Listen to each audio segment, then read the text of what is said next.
All right. There we go. I think that should take care of it. Yeah, that too. Okay, good. Now it's working right. Damn.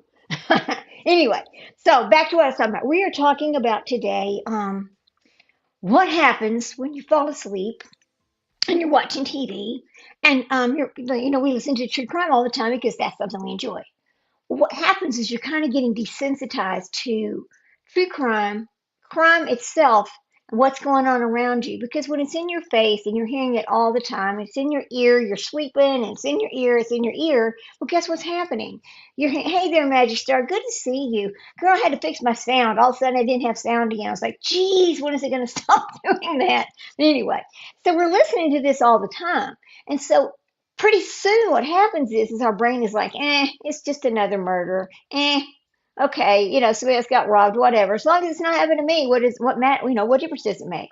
It's because it's in our face all the time. Now, if we never paid attention to it and then we started paying attention, yeah, it sounds like thank you, Magic Star, thank you.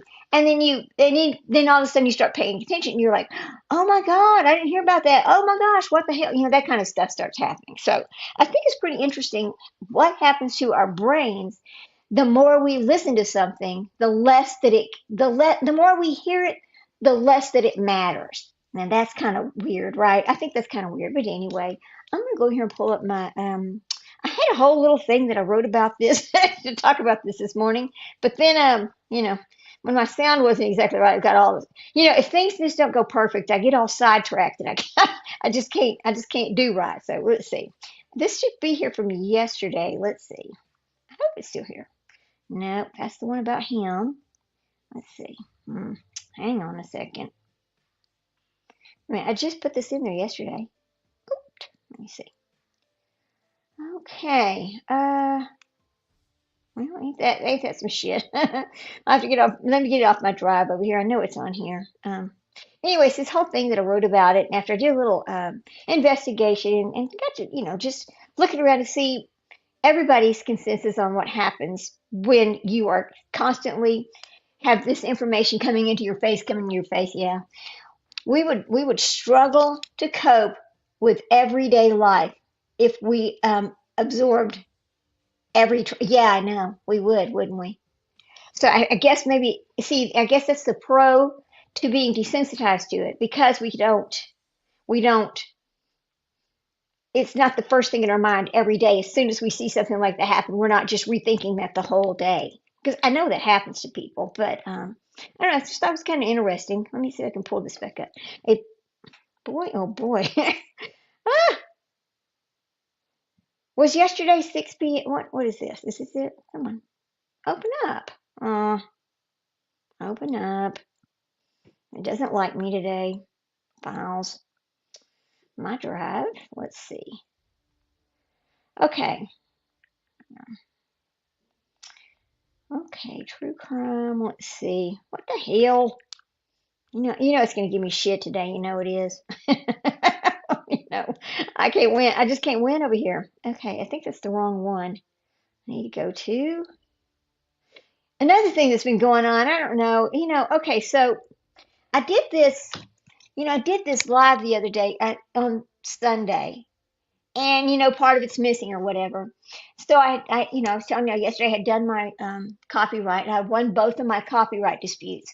However, the 30 minutes that's missing on that live, I can't. It like it's like it just stripped the recording all the way. I can't even put it back on there. All I can do is go back and replay it and re-record it and re-talk about it in order for it to be there, which kind of sucks.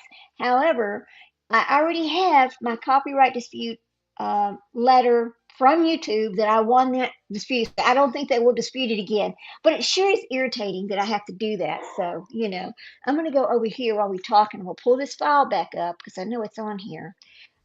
So hold on a second, guys. Oh, you got to go over here, dummy. It's called oops, you got to spell it right. My dog needs to quit that barking.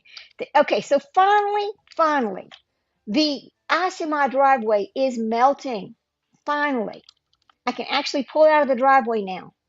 Yes, I'm excited about that because I was stuck here. Uh, let's see.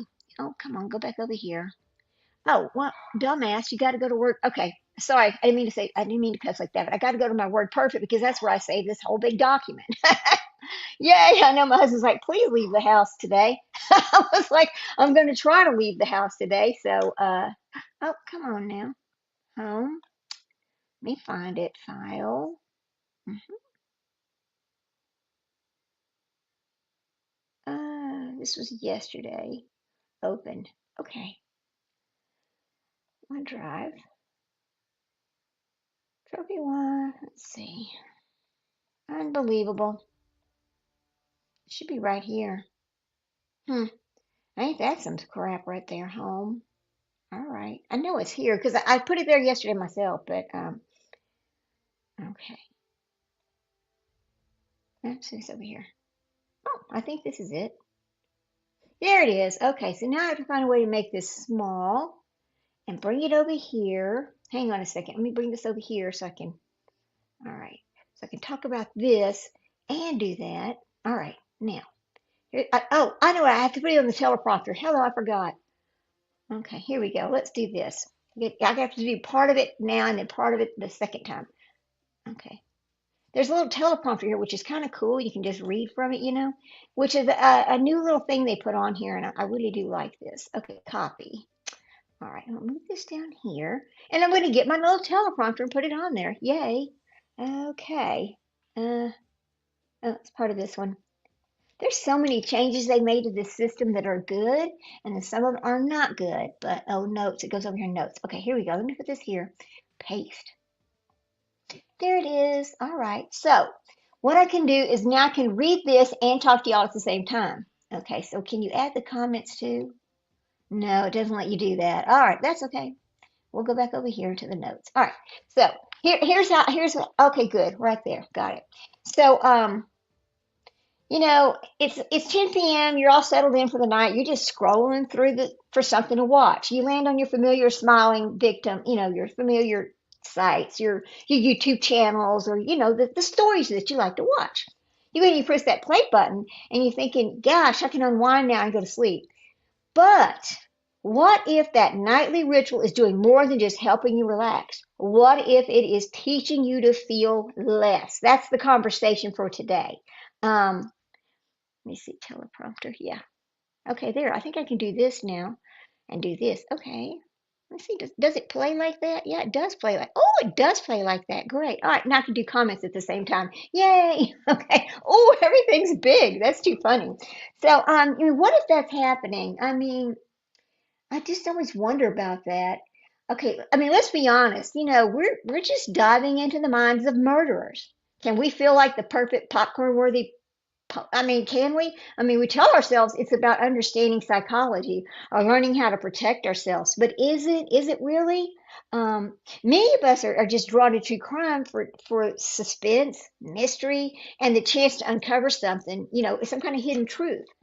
But the funny thing is, surveys show that the vast number of Americans who enjoy that genre, with some studies, uh, and our fascination with tragedy is not new.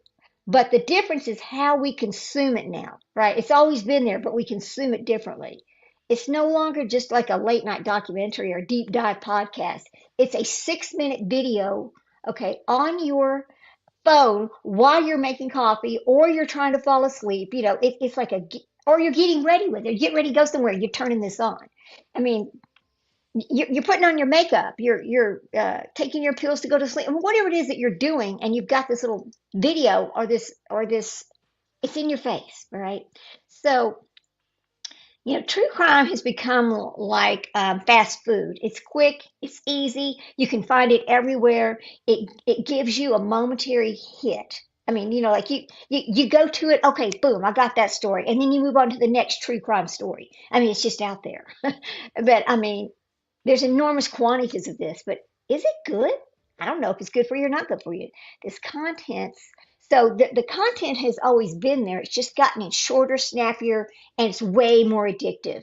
It is addictive, and there's so much of it because where we did not have opportunities to see these things before, now every every TV station, you have so many choices to watch from. And true crime is a lot of all of them. It is. I mean, you can there's the dedicated YouTube channels. I mean, it's just everywhere. And then Netflix has its own dedicated section for true crime. It's an endless stream of disposable content. Yeah. General research indicates that systematic desensitization reduces our ability. Yeah. See, that's the thing. I mean, it's just we are so busy consuming the stories that we're forgetting they aren't just stories. I mean, this is real people. They're often the worst day of a real person's life. And that's a constant. It is. And it's constant casual exposure to real world horror. It's just rewiring our brains. It's turning tragedy into entertainment. Uh, and in that process, we are desensitized. That's the point there. And that is so true. It absolutely is true. Um, you know, and here's the thing, and we talk about this too. I mean, I know I'm just talking about it. When we talk about this too, when we go into chat and places, at our friends our true crime genre that we like to watch YouTube or whatever. We go in and we talk about it. And we're like, oh, hey, listen, we're over there. Well, we're not we, but there are over there people blaming parents they know nothing about. They don't know the people. They've never seen them. They've never spoke to them. But because it looks some way on television or it looks some way by the facts that we do have, knowing that we don't have all the facts, then people start blaming these parents, etc. And I'm always saying, folks, you're meeting these people in the worst time of their life. You cannot judge them on by what they've done in this one little period in their life.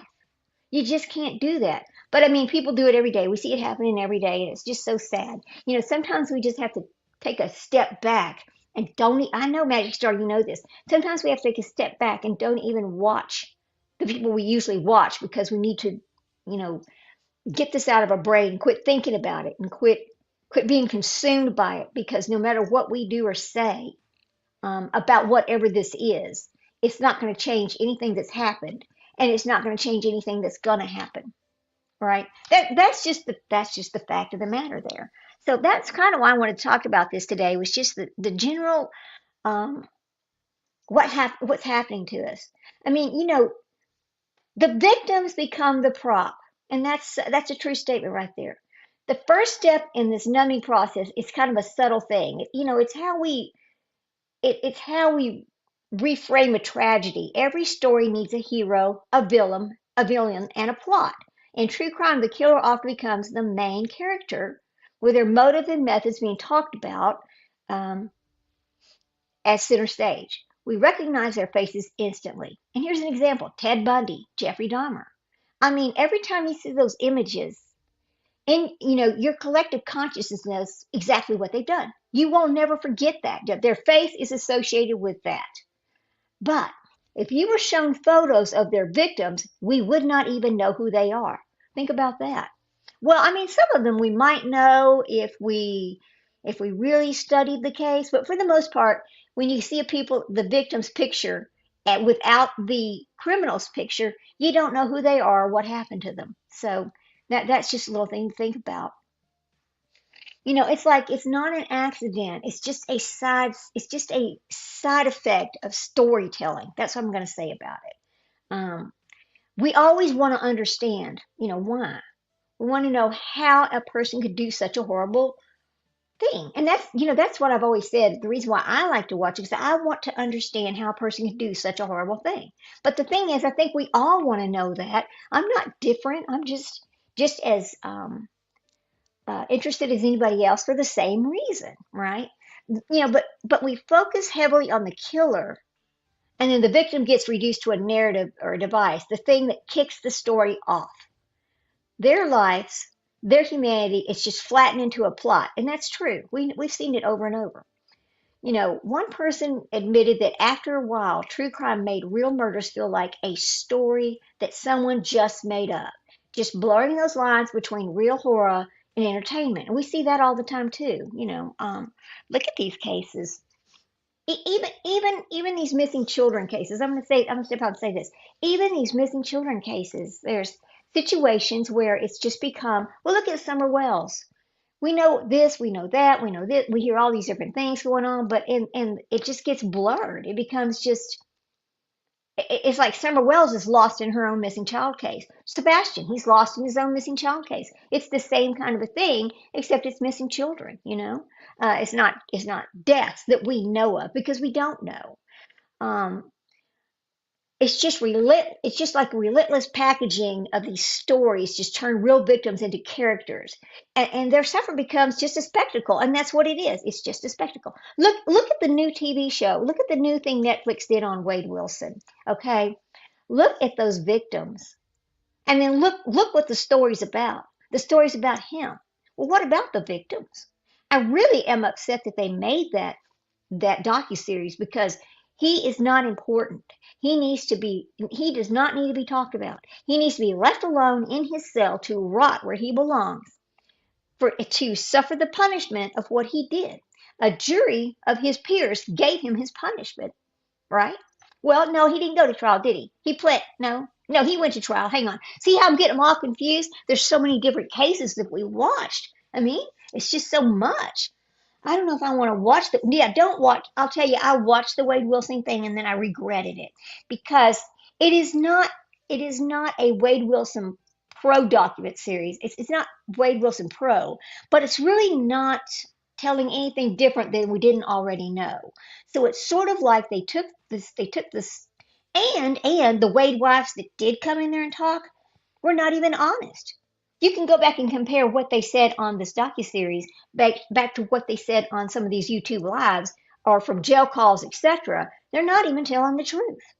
I mean, and I don't know why that was not pointed out in the docuseries. I just don't know why it wasn't pointed out. It's kind of I don't know. It's kind of sad. I know that there are people who were very excited to watch it, and I think that because okay, Paramount Plus has now put it on YouTube, so you can go out to their channel on YouTube and go watch this docuseries. You don't have to have the Paramount Plus. Uh, damn it, sorry guys. You don't have to be a member of their channel. You can just go watch it. You don't have to pay for Paramount Plus on your TV. You can just go watch it over there. That kind of tells me it did not do very well, in my opinion, right? So anyway, that's one of the things here. And I mean, look, there's the Lori Vallow stories. There's all these different stories going on that they make these little docu-series about, and then it just goes away. Just go wherever these old stories go and just die because people are no longer interested in it. Because set of, there's another group of victims and there's another set of perpetrators. So it just starts all over again. So, I mean, part of it is because we, the people, are interested in it. And we, the people, are the reason why they keep playing this. But we, the people, see it as some of us just see it as news. We want to know what's happening out in the world. And there's a lot of news. Some of the news we don't want to know, but when it comes to things like this, we're kind of really interested in it. So just something to say. I mean, we even see this in different languages, in different genres. I mean, it might be about one thing, but really it's about something else. I mean, they'll slip this true crime into people in entertainment or people in blogs. It gets it everywhere. In the past social media algorithms, creators use softer words like, we weren't able to use the real words like unalive instead of killed or great instead of, the other words that I can't say. So using these terms is like putting a floral bed sheet over a crime scene. And that's really not fair. That's the one thing I will say that should not happen. You should use the real words. Don't get it confused. Don't and that over softening what happened as a part of that desensitizing, it covers up the ugliness. It makes it more palatable, but it doesn't change the horror underneath it. The whole infatuation with him from mostly women is disturbing. Sure, he might have been decent looking once, but your choice face tats, Then add is that, yeah, he is gross. He's always been gross. Wade Wilson, just like Lori Vallow, just like Ruby Frankie, just like Jody Hildebrand, the list goes on. They all have an underlying mental health problem. And it's not labeled what it used to be labeled. They've changed the terminology for it, but it is the same thing, right? Just like Letitia Stouch, they all have that same um, mental illness. The horror is just sanded down, and like you can listen to a podcast and tell like some gruesome crime, but you don't feel anything because of the words that are being used because it's just been flowered up. I'm gonna call it flowered up, right? And that just makes it. It's not fair to the victims. To be honest with you, it's really not fair to the victims. That's kind of how I feel about it. But we have no choice because the social sites that we use don't want to use those words because it's offensive, right? Well, the crime is offensive. Think about that. The crime is offensive. I mean, I don't understand. I don't understand why wouldn't you want to do real world? Why don't you want to be exactly honest about what happened? It's just what I think about that. I think that look at our children. From an early age with our children, we're like, oh no, you can't watch that. Because we don't want them to be having bad dreams, nightmares, etc. Because this is what they're seeing. But the problem is, even in the video games they're playing, it's all there. From Mario Kart running over the other guy, it's still a type of violence. There's no way to. You just can't shield your children from real world violence. Their entire life. Yeah, at some point they get old enough to watch what we consider adult things. But have you ever really paid attention to cartoons? I mean, look at the cartoons. It's the same thing. It's in there. It's just kind of um, glossed over and made look different because the coyote jumps right back up, right? I mean, he's not really injured. The dynamite goes off, but he's not really injured. He just jumps right back up. So, okay, it's not a big deal. That's what I'm talking about over here today. I mean, it's really sad, and I just don't know that. And here's the thing. So when we're listening to this and we're watching it or whatever, we're like, oh, and then our exact answer, oh, that's terrible, and we just move on with our lives. Eh, Because, well, we have to, sort of. The victim is no longer a person, they're just a premise. We've seen that happen over and over. And then there's the science behind going numb. Now, that's the desensitization, being desensitized. The constant exposure isn't just changing our perspectives, it's triggering our measurable biological response, in our brains. You don't really notice it, but you might notice that the story that's once shocked you is now barely making a dent. And that's true. I've noticed that about myself. In fact, my husband has said to me, you need to leave that telephone on the charger when you get in the bed and quit listening to this to go to sleep. Find another way to relax because you're not really relaxing. And he's right. I'm not really relaxing. I mean, and we get so far into these stories. Well, just like these missing children, what's the first thing we do every morning? We jump on our phone to see, have they been found? Is there any new information?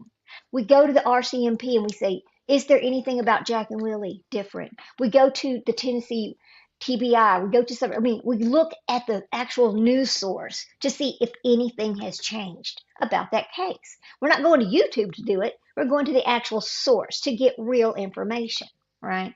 I mean, that's how that's how we get. We're just so consumed with it. Now, with these missing kids, is it because, yeah, the fascination with the mind of an unaliver can take over? Yeah, we learn about the victim, we feel bad about what happened to them, but what remains after the fact is just a need to understand. You're right, it is. It is.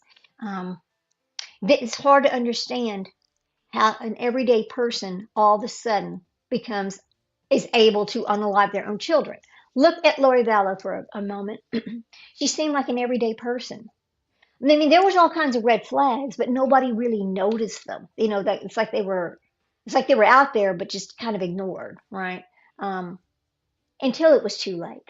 Well, now I can't say that because Charles noticed and he tried to do something, but nobody would listen. The Frankie children, that situation. I mean, and now we have these new kids. Thank God they're still alive, but but it still goes back to trauma from this other religion. Now, not, and we know that Wade Wilson has no religion in what he did, none. But he is mentally ill. Charles Manson has no religion in what he did, but he is mentally ill, and he was mentally ill. And the people who he and his cult leaders are mentally ill. They are not stable people. They never have been. If you ever just listen to their discussions, yeah. What? Oh, yeah. Oh, Magic Star. The kids that are in Croatia. The mother took the kids to Croatia and was not coming back to the United States with them. They were from an LDS religion. Okay, they're yeah, from LDS. And anyway, so it's a big issue. The kids were found and they're safe, but they're now trapped in Croatia in a children's home. Yeah, right. Yeah, you know the story I'm talking about. I mean, that goes back to the mother's extreme religious beliefs and the trauma from her childhood and the LDS religion and the end times that was put into her head. And I guess she thought running over to Croatia to this other little island, she's going to be safe there because only the United States is going to be affected. I don't know. It's right. Weird, right? Yeah, we were discussing that yesterday. You're right. But it is an interesting story, Magic Star. It really is. There's a lot about that story that makes me want to dig deeper because they're only giving us what they can give us. There's so many things they can't give us about that story. But even the dad, the father who said no, he did not see any extreme. He did not see anything that made him think she would do something like this. So, but now just like we'll talk about Sebastian for just a minute because it's true crime, and I'm not.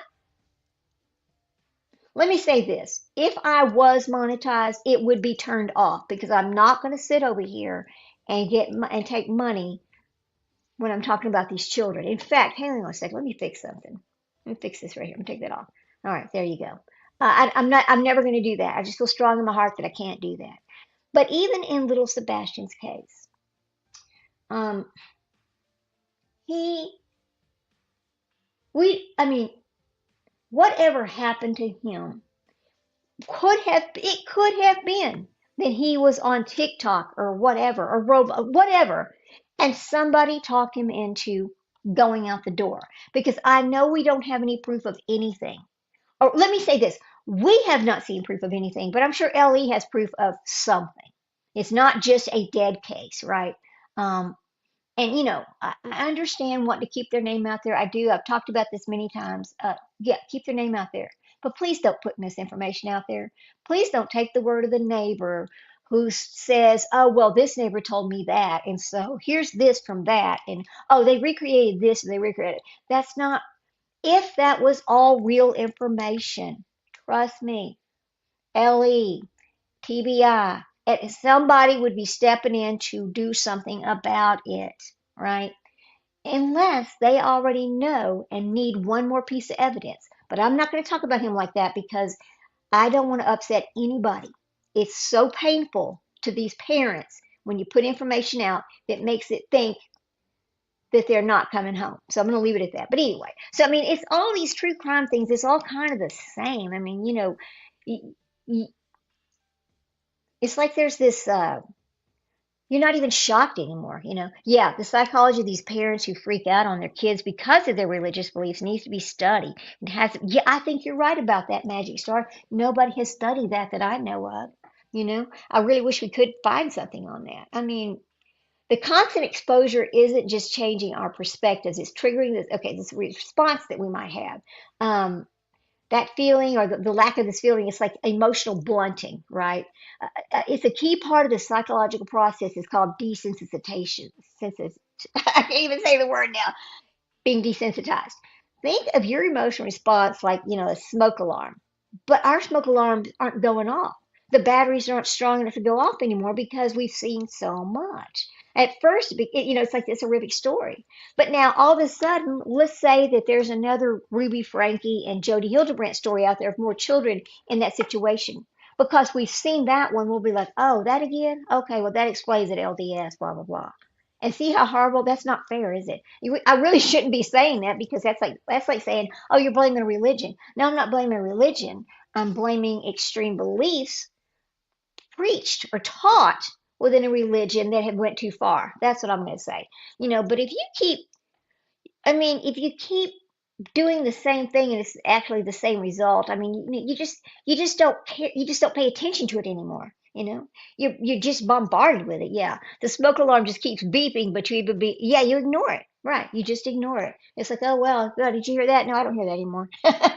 Your brain's just bombarded with all these horrific details, and it just it adapts to protect itself by dialing it down, by not paying attention to it anymore, which is really kind of scary. I think it's scary. Studies have shown that the consistently exposed to footages of violent crimes can develop lower levels of anxiety, well, and reduce physical stress responses over time. The brain learns that this is content. Wow, that's kind of interesting, isn't it? The brain learns its content. Yeah. Um, it's disturbing, and it's not an immediate threat, but it's still so the sounding of this alarm just gets duller and duller to us. I mean, I think it's like what social workers deal with, who deal with abuse cases over and over. It just becomes routine. That exposure just leads to this numbing effect where they just kind of like, oh, it's the next one. They just move on to the next one. And that's really sad because I think that's how you get a lot of people in those positions seeming as if they don't care anymore or they're not interested in their job or they're not concerned about these kids. But that's not it. They've become numb to it because they've had to see it so many times. It is disturbing. And then you've got your younger audiences, your teens. It impacts them even more significantly. Okay, the impact can be it's like the neuroscientific studies on the teens who consume violent media have linked to reduced activity in the brain regions that help process empathy and pain, such as the insular cortex. All right, this can affect moral judgment, regardless of whether the teen has had aggressive tendencies before. Now that is very scary. Other studies on the platforms like TikTok and YouTube found that prolonged exposures to short form videos can suppress activity in the parts of our brain responsible, for self. Hang on a minute. Let me get this over here. Just a second. Oop, dumbass, what are you doing? All right, let me fix this right quick. Oop. Oh my lord. All right, it just left off part of it. Hang on a second, guys. Okay, here we go. All right, let me get this little part right here. All right, hang on. Ugh. I moved I don't know if you heard me talking. Oh, where's my notes? Here we go. Okay. All right. Hang on a second, guys. All right, I got to take this part. Let me get this off of there right quick, and so I can put this other thing on there. Dang, I didn't realize it was that much. All right. Hope you're having a good day.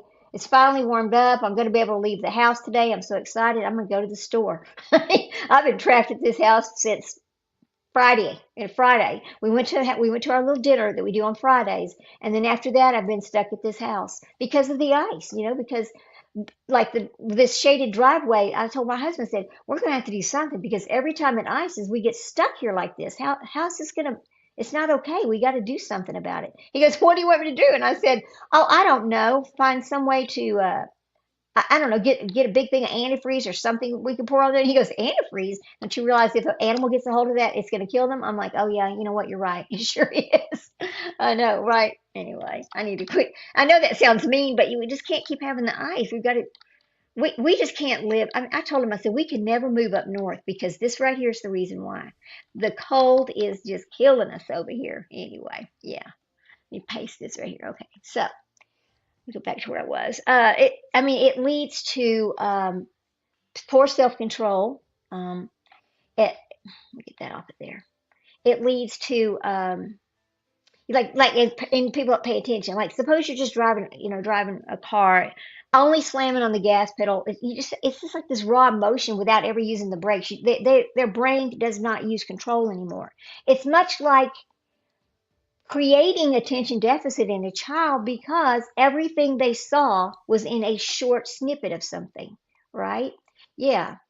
So the recent snow, yeah, it finally melted enough to take my son out to practice driving. He didn't. Oh, thank God, thank God. Oh, I forgot y'all did move to where there is snow and ice. I forgot about that, girl. I know you're loving it, right? I know you are, because it is beautiful where you moved to. It is. Let me get this off of here too. Oh, look at that, dummy. Look at that right there. Yeah, let me delete this part over here. Whoop. Okay, we'll back this up. All right. Okay. Now, go back to where I was. hmm Absolutely. I mean, and it's a different kind of cold too. It's a different kind of ice and cold because it's not wet, wet like we have it. Like when Texas, when it decides to rain and getting cold like that and becomes ice, it's like a wet thing. And in Colorado, it's kind of a dry thing, right? It probably feels so nice. You probably have a lot of really great days being able to go out and enjoy them. Anyway, so we were talking about like learning to drive. Your brain is being trained to react first and think later. And then it's not even processing. It's just dull. It just weakens our memory and can even mess with our decision making. And I 100% do believe that. I do. Um, when the numbness spills into real life, because it is spilling into our real life, it's spilling into it every day. The numbness doesn't just stay on our screens, it bleeds into real world. It changes how we see things and how we act. This is amazing. Researchers highlighted by the American Psychological Association has shown exposure to media violence can make people less sensitive to pain and suffering of others. This is the empathy. This is that desensitization. It becomes more than just a coping mechanism. It's like this societal problem, just leading to loss of empathy. Even though we're not mentally ill, we're not sociopaths or psychopaths, we lose our ability to empathize with other people because it's so everyday in our face, right? Studies of personal stories show that this can lead people to being more hesitant to step in during a real world conflict or having less empathy for victims of domestic violence and abuse. That is a true statement. Now, listen, this is kind of like you see a man and a woman going down the street, and some man's beating the hell out of some woman.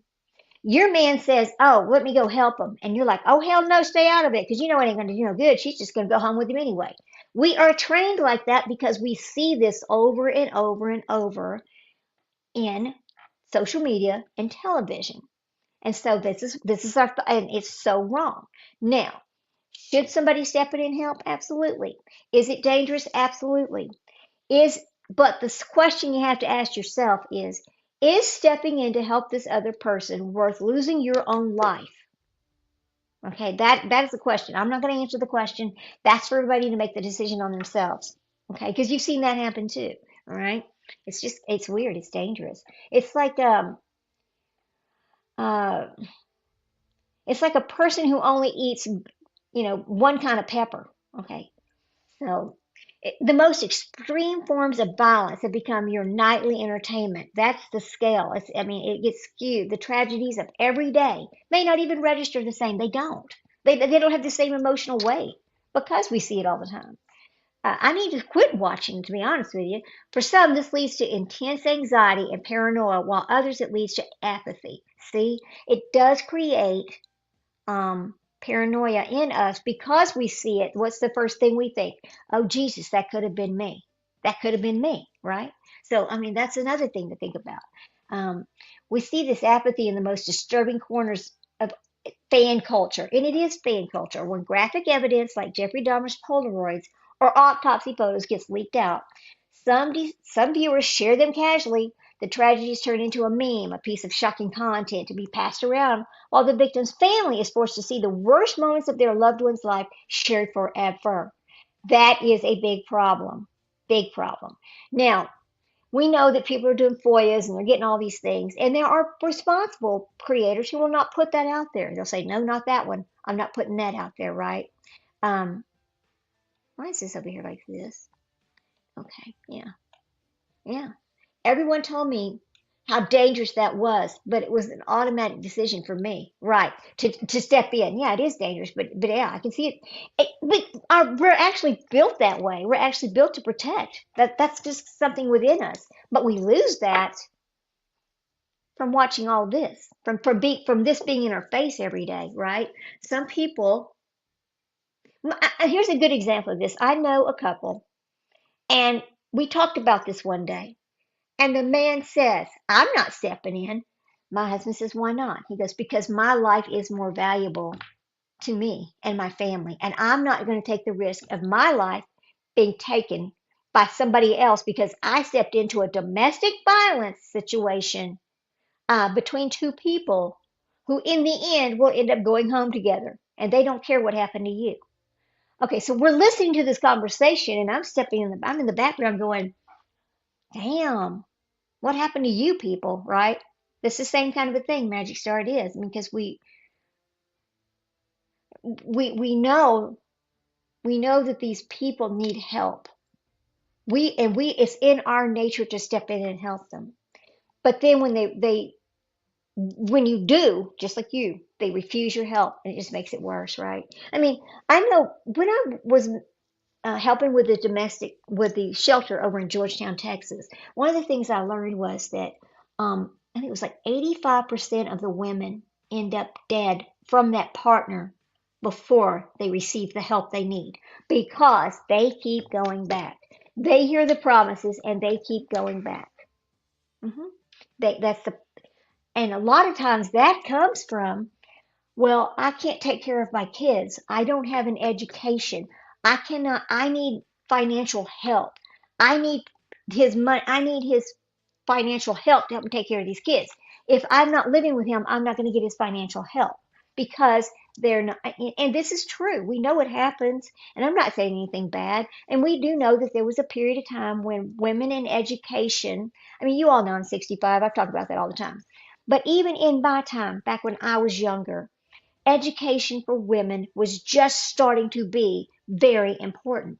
Because you got to remember in the 50s, the 40s, well, you just got married to a good man and you stayed home and took care of the kids and he brought in the money. I mean, they expected people to live just like Leave It to Beaver's family. You know, dad walks in from the office because he's an attorney or whatever, and mom hands him his little toddy, his glass, and they go on and then she makes dinner and it's just a beautiful world. I mean, that is how people were basically raised in the 40s, 50s, and then we get into the 60s and things are changing and women are starting to see I can make the same money. I should be treated the same, right? That's kind of one of the things that we've seen happen as time and it's changed as people have evolved. And I think it's a good thing that's happened like that. You know, the the victim's family is forced to see their worst moments like shared forever. It's once it's online, it's there forever. The line between morbid curiosity and total disrespect gets completely erased. Absolutely, it does. Absolutely. Yeah. Yeah. Marriage was an expectation and even a necessity. Jobs for women were scarce. You're right. That's right, Dash Star. They certainly were. I mean, remember when women were working in all the factories because all the men were at war? And then the men came home and then they got the jobs and the women went back to going being at home. That's kind of a situation. I mean, we saw that it's like this evolving thing. I mean, I hope we never end up going back to any of those kind of days. That's what I'm going to say about that. A forensic teacher noticed this range of being desensitized in her own classroom. She showed graphic images, and some students would cover their eyes in horror, while others would just stare completely unfazed. Those students were already showing signs of being desensitized. Their emotional response was blunted by the things they'd already seen. One podcaster grimly compared it to how the public reacts to mass shootings. Yes, this is a good one to talk about. The horror of the Columbine once seemed unimaginable, but as these events became more frequent, the collective shock began its dull. The more murders you hear about, he says, the less shocking it is, and that is true. I mean, we know that's true. We've seen it, we've seen it over and over. Let me get rid of this up here. Hang on, guys. I need to take some of this off up here. Okay, let me delete that. I finally got smart. I had my laptop and then I had my other screen. I was like, you know what? Instead of having this laptop in front of my face all the time, I got another camera. Then I decided, you know what? Why don't you just hook up your keyboard to this laptop with a Bluetooth, so you don't even have to look at the laptop. You can just put it over there to the side and just keep on going. I'm like, gosh, why didn't I think of this sooner? What a dummy, right? Anyway, then there's acknowledging the appeal, right? Because it appeals to us. Let's be fair. Now, our fascination with true crime isn't automatically a dreadful thing. I mean, for me, I guess it comes from a place of morbid curiosity because we do have that curiosity. It's a basic human need to understand the darker parts of our world. We know that. As one psychology professor noted, the emotions of fear and excitement are on a brain chemical level almost identical. True crime lets us walk that knife's edge from a safe distance. That's true. We can watch what's going on, we can see what happened, but it doesn't personally affect us, right? So it's not, I'm not, yeah, I'm going to say this. A lot of people just enjoy the story. They want to know the story, right? I mean, and for many people, especially women, the genre feels like a form of defensive learning. All right, this is important. The thinking is if you can understand how these crimes happen, you might be better able to stop them from happening to you. This is a true statement. It's true, you know. Uh, we've seen that because we're going, oh, wait a minute, if she would have done this, then that would have happened. Oh, maybe she should have done this, rethinking what happened and try to second guess. And then you're like, okay, so now I know what to do for me, which is kind of, it's not really logical, but that is kind of how we kind of look at it. So we put this over here. Oops. Okay. Some of us grew up in a high stress traumatic homes and chaos just felt normal. Some of us grew up in these, peaceful, boring homes. But when you look at this true crime, it just just weirdly enough, just feels like a way to self-soothe, which sounds crazy, right? And this is why I'm saying this. When we watch this, and this, okay, let's say this is how we fall asleep. I'm going to go over here and I'm going to turn this on, and this is how I'm going to fall asleep. Well, I'm self-soothing right there. And why? I grew up in a peaceful home. I didn't grow up in a chaotic situation, so I don't know why I think I need this. That's kind of weird, isn't it? I think it's kind of weird. But let me put. Oh, wait a minute. What are you doing? Okay, hang on, guys. I got to get rid of this little screen over here. Right here.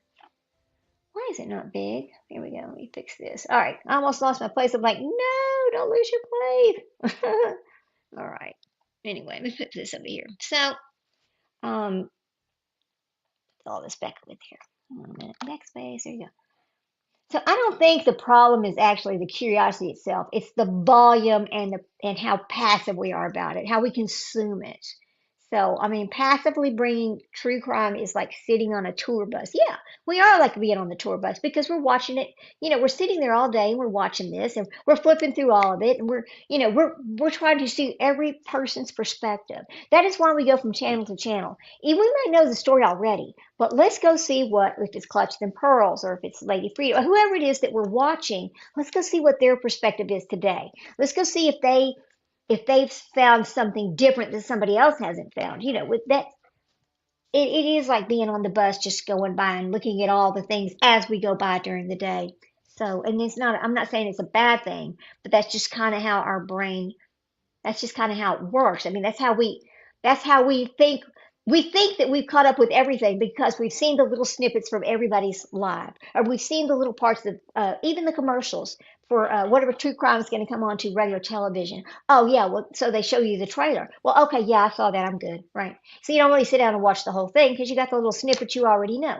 We live in a very fast-paced world these days, just like our children. I talked about this a few minutes ago. We they play video games. Everything's going quickly. Okay, so their little video game might be, okay, 3 minutes of driving the car, whatever, and that's over. Okay, well then they move on to the next thing. However, when they get into school, it can't work like that.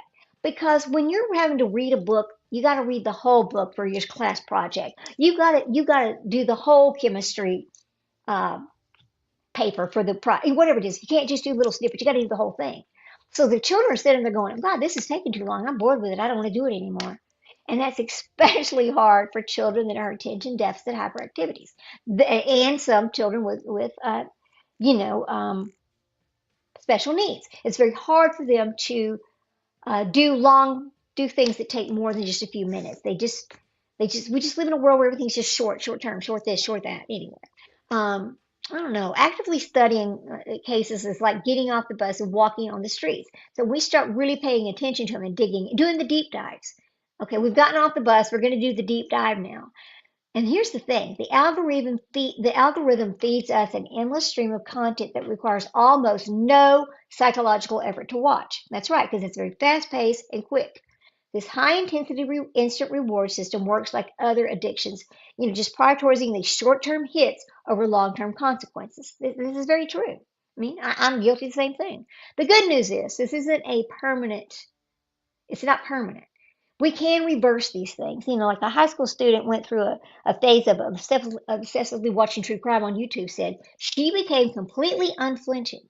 But after taking a break, she found her sensitivity came back. The key isn't necessarily to quit completely, but to consume it mindfully. So now we're going to talk about the thing. And this is something we have to have a conclusion. We have to have a call to action when we're discussing things like this because we know it's there. We do it. We're participating in it. But what do we need to do to maybe reverse that and take a different look at ourselves and the things happening around us? Okay. So, um, I know one thing I'm going to do. I'm I'm going to stop, like my husband said. I'm going to stop going to bed with that phone and my earbud where I'm watching whatever I missed during the day, whatever whoever's podcast or live that I missed during the day to catch up. Right, going through at 1.5 speed so I can catch up, catch up, catch up. So I'm going to quit doing that and see if I get a better night's sleep. So on our nightly true crime binge, it's doing more than just helping us fall asleep. It is a habit. It is a habit. And over time, it teaches our brains to feel less. It disconnects from the real world tragedies and turns the victims into our plot points. And that is absolutely what I'm seeing happening to myself. I need to stop. I need to look at this differently. It starts with how these stories are packaged, putting the killer center stage. The victim should be center stage, not the killer. We don't need to see movies about Letitia Stouch or, Wade Wilson or Lori and Chad. We don't need to see movies about that. We need to see things about Tylee. We need to see things about Gannon. We need to see things about these children whose lives were cut short that could have been that could have solved the riddle to cancer, that could have done something great in the world had these people not taken their lives. I mean, it just continues with our brain's natural defense mechanism. It's like that smoke alarm again. We eventually just tune it out. It just numbs our emotions. It's just constant. So it ends with a real world loss of empathy where we can become numb to the suffering of others, right? I, I know magic. I often choose to fall asleep to true crime because I can listen without having to watch the screen. That's true. Get that earbud on, and even if you're just drifting in and out, you're still hearing it, right? You're like, okay, I know what you can even. But the thing is, you can even recall what you heard. But you didn't watch it, but you can recall what you heard. That's the thing about it, right? Uh, the rise of these 6 minute true crime videos has put this process into overdrive. Delivering tragedy in bite size it's addictive. I mean, it's just passive watching for maximum desensitization. We got to remember that every piece of content, every theory, and every chilling detail, there was a human being whose life was tragically cut short. They deserve more, right? They deserve more than just be subject of our casual evening entertainment. That's how, and they do deserve more.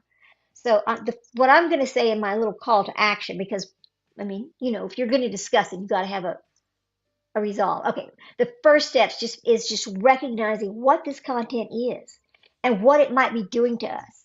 It's about choosing to engage actively and respectfully rather than just passively consuming it. It's about knowing when to take a break.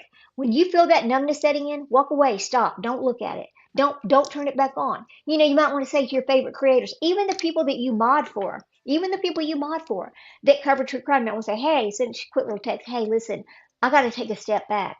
It's becoming overwhelming. I'm not feeling good about it, right? I mean, I've done that. Magic Star's done that. I've had other mods tell me, hey, I got to take a step back. And I understand that. And I think when you're taking that step back, you're doing something good for yourself. And I think that's great because you recognize the problem. The thing about most addicts are they don't recognize the problem. They don't go for help until they recognize the problem. Once you see what's the problem and you start working on it, that's when the healing starts, right? So, I mean, the next time you're about to press play, or ask yourself, am I watching this to learn and to bear witness, or am I just looking for another piece of disposable content? Because some of it is disposable content. I noticed that too. Like some of the stories, Jack and Lily, I pay attention to. Sebastian Rogers, I pay attention to. Devlin Tate, I pay attention to. Summer Wells, I pay attention to. There's so many other children out there missing that I know it's out there, but I don't look for it. I don't pay attention to it. You know, that's the disposable part of the content, and because there's no way we can pay attention to every single child out there. But it's like, why are we putting so much into only that group of people? Is it because there's so much content about that small group of children versus other children? I think that might be part of it. I think it might be because there's so much of it. If we didn't have those 5 cases in our face 24/7, I think our curiosity about them might be less. You still want it. You still want the positive result. You still want them found, no matter what it is. And you want justice. That's the thing. You want justice for these children. You want justice for these people, and that are injured or taken or whatever. You want justice, right? It's not that you don't. It's hard to explain how we feel about that and how we treat it. But anyway, so here's the question I'm asking. I mean, what's your relationship with true crime? Um, as the format evolves, has it changed anything about how you feel? Have you ever felt yourself becoming so desensitized? I mean, I always say share. If y'all ever want to come up and share your experiences, please do. Go ahead and make comments about it. It's fine. Um, it's very important to talk about it. It really is. I was just kind of going back and forth a little bit about things that are important, things we need to talk about, things that are not talked about, things that people want to talk about, things that something different than our everyday passive content. That's the word I'm going to use. Something different than my everyday passive content. I don't want to talk about that. I wanted to find something different.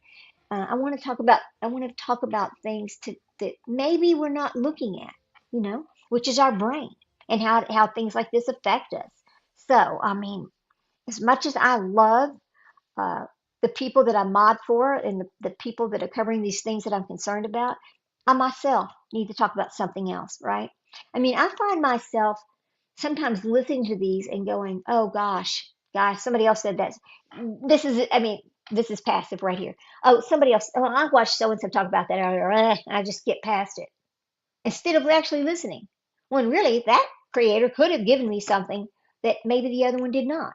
But because I'd already heard it 4 times today from different creators, I'm just skipping on past it. Whatever. And that's wrong. It's just that shows you've been watching and listening too long. Turn it off. Take a break. Do something else. So with that, here's what I'm going to say. I'm not really going to talk about I'll help gather things for other people if they want me to, but I'm really not going to talk about these these crime cases for a while, and that is because of exactly the conversation we're having right here. Because I need to step back from it. I need to not be consumed with it. I need to I need to not worry about.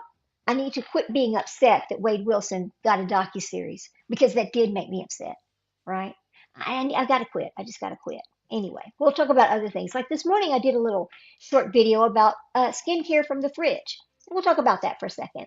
I noticed there's a lot of people that, as world goes and things are just getting more expensive, people are looking around going, God, I can't afford that. I can't afford that expensive moisturizer anymore. Oh, gee, or that face cream from ZO Skin that I usually use is $153 a bottle. Yeah, it lasts 4 months. Well, gosh, I can't afford that. That's expensive. Well, here's the thing. And I've said this a lot. Yeah, and I've said this before.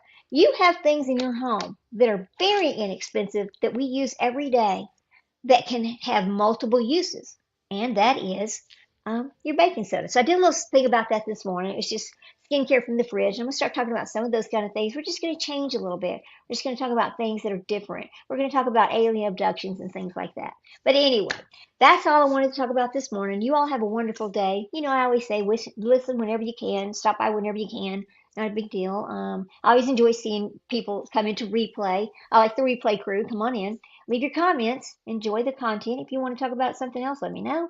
That's all. I just need to, talk about that this morning. So Anyway, you all have a wonderful day. I'll see you later. I think Sprinkle and I are trying to come live on something else. I think we're going to try to come live on the alien abduction thing again because I'm going to replay the missing part of my Sunday night live since I've won my dispute. Anyway, go have a good day. Enjoy yourself.